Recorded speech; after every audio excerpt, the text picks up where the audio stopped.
And I'm a natural born fat guy. Even though I was born 175, I gained 125 pounds. I was lazy. That's who I am. I'm a guy that likes to sit back, watch TV, and eat pizza. Like everybody. Like everybody.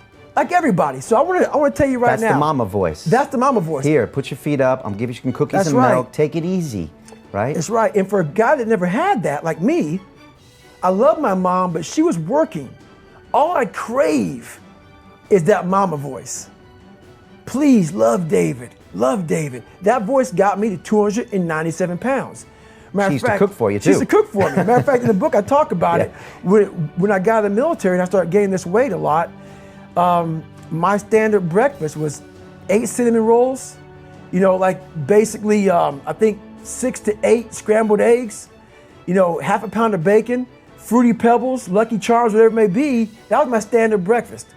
So that was your way of getting away from the pain in your brain. That was your vice. That was my vice. Now, for some people, it's alcohol or drugs or sex or shopping. For you, it was food. It was food and also being comfortable. Whatever I wanted, I did. And that's where I started seeing myself get further and further away from my true self. And your true self is found, honestly, in that very uncomfortable zone. But you couldn't take it anymore. You had an epiphany where you just said, I don't want to be this guy anymore. Do you ever think that if it hadn't have been that morning and that Navy SEAL thing had to have been on the Discovery Channel when you got home from work, that might have not flipped the switch and you'd be out there 350-pound David Goggins right now? The thing about it wasn't like it was an epiphany. I had this haunting voice in the back of my head. A lot of us have it. Yeah. We just ignore it. And it was there for years. So I knew in the back of my mind that I could pull off this whatever I wanted. I knew I could. You knew you could. I knew that, but I was afraid of the work because I wasn't gifted with brains. I wasn't gifted with God-given talent as far as like athleticism. So I knew to get to where I had to go, to be on the same playing field as these men, to even try out for this program, I knew the work was going to be something that I didn't want to even attack. So I was just putting it off. But yet you did it. Because it haunted me. Okay. The voice in my head said, you know what, man? You're going to die never even trying to reach your full potential. And how's that going to feel? So I'm going to live even while I'm dead. I'm going to be, because I believe in a higher power, whatever it may be. I don't know what it is. I believe that your mind lives forever. Some spirit, something lives forever. I'm going to be haunted by the mere fact that I literally that's what I was. You wasted that life. That's what I was, man. And you look back and here lies David Goggins, a punk. That's it. Right. And I get to live. So whatever heaven or hell is, you're in hell the rest of your life. The rest of your life. And if there is a God, which I hope to God there is, knowing what I put myself through now, whatever memories I have, if there's any at all, I'll be a happy man.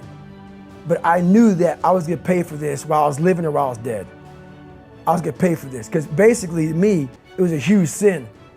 I'm basically just gonna sit here and just be a comfortable man and not even try. Wasting your life is a sin, It's right? a sin. It is. I'm not even gonna try. You said that the one thing that always bothered you was when you died someday, if you meet your maker, that he would pull out a list and say, no, no, no, no. You were supposed to be this badass motherfucker. Right. And instead, you turned into this cockroach slinging, right. Fruity Pebble eating motherfucker. Yeah, so and like you said, you almost have to live with that for eternity somehow. Right. So how I talk about it is basically, I visualize a lot. And so I visualize. You always have? Always have. Well, okay. always have, but a lot of it was very disgusting. Okay. It was like, woe was me. Oh, okay. Woe was me. Which is worse. Yes. Just as bad. Yes. Just as powerful. But I developed a reality that wasn't real. That's the thing we always do. We can have a great life, but we always build this reality around the one thing we don't have. So therefore, our great life, we don't even see it. We see the one piece of clothing we weren't able to get versus the amazing things we have. So we focus on that. I was the king of focusing on the one bad thing in my life. The one bad person called me nigger. Everything bad, I focused on that. But over here was a beautiful reality of my life. Even though I came from nothing, where I could have taken my mind for the possibilities of where I can go if I work harder. That was all over here, but I lived in the filth over here. So basically, what I started doing was, when I was 297, I thought about, my God, man, like this could be my life. And I thought, okay, what does heaven look like? I don't know. No one does, I imagine. So I was like, okay, I imagine that there's a big long line and you got judgment and you're God. Let's say you're God and I'm just David Goggins. Big long line and you're talking to Jane Doe. Jane Doe goes by and behind you is a big whiteboard. And the whiteboard has like just a piece of paper and you pull it down, the next person in line is David Goggins. And on this board, it has all this stuff on it, but I can't see because I'm too far back in line. So I come up, I sit down now, you're talking to me. David, congratulations, you made it to heaven, how you feel? And right now I'm a 300-pound man, Ecolab guy, I'm 71 years old. This is what I'm thinking at 24 years old, okay? I'm dead, I'm in heaven, you're God. You pull the paper down, it says David Goggins. I'm reading it. And I'm looking at it, and it has my name, but on this paper, it says everything about you. Everything, because God knows all. And I'm looking at it, and I'm seeing 185 pounds, Navy SEAL, changed people's lives, all these amazing things. Public speaker, blah, blah, blah, blah, blah, motivational, all the best-selling book.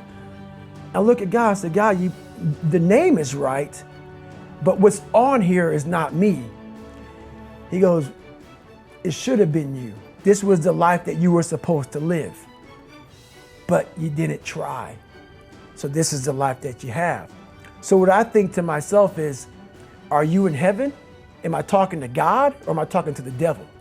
Because I'm in hell now to see that was supposed to be my life, but because I didn't try hard enough, because I didn't put forth every single bit of an ounce of pressure in my body into being better, that ended up being a 300-pound guy that made $1,000 a month, and I was fine there.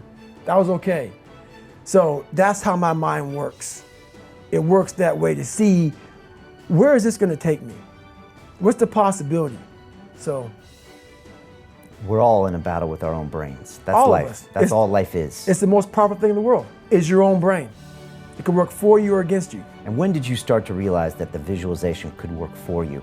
And as opposed to focusing on all those bad things that happened, all the things you didn't have, the people that called you names, all the stuff in Brazil, Indiana, and you started thinking, wait a second, I just visualized this, and now I can take it to the next level, because the visualization got you through the SEAL training, I think. It did. And I was able to visualize the end.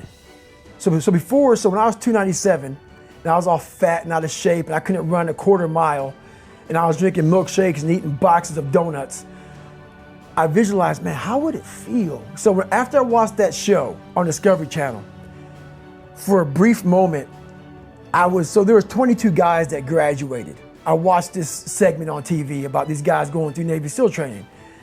And I couldn't even, I wasn't a great swimmer. I was afraid of the water, all this crap, man. And I saw these guys just quitting. But at the very end, it says 22 guys. This commanding officer's up there and he gives this great speech. I was like, man, I wonder. So I started visualizing me being the 23rd guy in these dress whites, sitting there with these guys, getting that Navy SEAL, graduating this Navy SEAL training. I was like, God.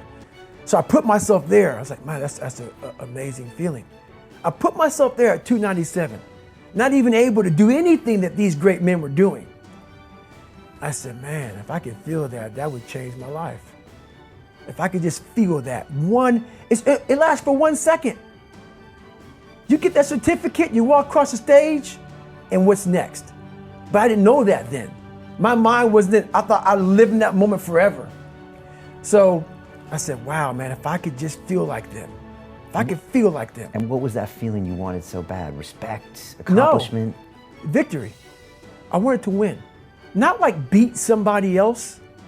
It wasn't about that. I just wanted to go the distance. Everything in my life, when something got hard, I quit. If it was reading, that's where, I wasn't great at reading. I wasn't great at writing, so I just quit. I couldn't catch on as fast as you. I had to work harder than you, so I quit. You know, I wasn't great at things, so I quit. You know, I'm not good at this. Like, man, if I could just go that distance, that extra mile, to just go, just to finish. I want to finish. I want to feel victory. And victory for me wasn't winning, it was just finishing. So I said, you know what? If I could feel like these guys feel, it would change my life. But what I realized, the best feeling I had was when I was by myself trying to lose this weight. I had to lose it in literally less than 3 months. 106 pounds in less than 3 months.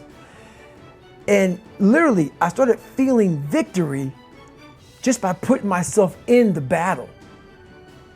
It wasn't about going to Navy SEAL training. It wasn't about being the 23rd guy in that chair. I started realizing, man, just by going to war with myself every day and putting these challenges and these goals and these obstacles, these insurmountable obstacles. So it wasn't about losing 106 pounds. Me losing 5 pounds was an accomplishment. Me losing 10 pounds and then 50 pounds. And then the more I did this, the more I gained confidence. And then the more I gained confidence, the more I realized, fuck these Navy SEALs, man. These guys can't do what I'm doing right now. I had no coach, had no trainer, had no money. I didn't know how to lose weight. I had no knowledge of what I was doing. I was just working. I was just sacrificing. And then through that, all these different tools started coming up. But I would have never found these tools if I didn't put myself in a very uncomfortable place. We all look for toughness.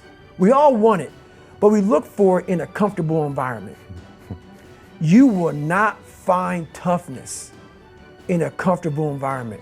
Those of you who are listening to this, whoever hear this, you will not find it. I was trying to look for it everywhere. The only way you find it is to drown yourself in a position where you're just out of sorts, where you can't swim and you're drowning. Where you're drowning. You're drowning in life. But you say, you know what, man? Fuck that. I'm gonna figure out how to fucking backstroke or fucking something. I'm gonna figure out how to, and then through figuring out all these tools, your mind starts to, when you quit, your mind does this. Because you're out. Once you say, I'm not gonna quit, this is the 40%. When you quit, your mind says, we're done. So it doesn't expand. There's no expansion when you quit. When you say, fuck you, this sucks, I'm drowning, I'm miserable, I'm suffering, I'm broken, but I'm not going anywhere. What happens to your mind is it does this. It says, fuck, he's not leaving. So we gotta expand, we gotta grow, we gotta figure this fucking thing out. So then these compartments in your brain start to they have to work. They have to work. And then you start to engage parts of your mind that you never engaged before. But you can't engage it by sitting back in these nice chairs, drinking this nice water, talking to you, talking about what I want to do. That's where the 40% thing comes in. It comes in when you're in suffer mode and you say, I'm not going to quit. You're forcing your brain now to operate on a level it's not used to, but then it becomes used to it.